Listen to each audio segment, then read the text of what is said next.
selama ini kita sering lihat kemacetan di GWK, dan 2026 Astungkaro itu akan sudah selesai eksekusi jalan Jimbar menuju Uluwatu.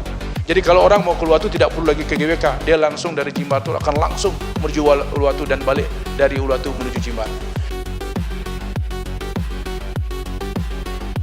Existing sekarang yang menuju Badung Selatan itu yang naik ke atas itu, yang tadinya ada dibelokkan ke Nusa Dua, itu bisa dipotong nanti setelah diganti oleh pemerintahan ini.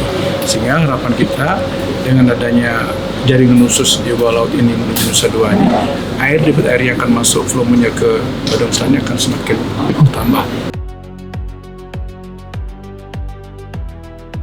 Memutuskan bahwa memperluarkan Perbu yang di dalam pasal 2-nya menyatakan bahwa ada pengurangan pajak terhadap objek-objek tertentu, antara lain pertanian, jalur hijau, limitasi 100%, sehingga ketetapannya menjadi 0. Kami di pemerintah kabupaten juga menyiapkan TPST.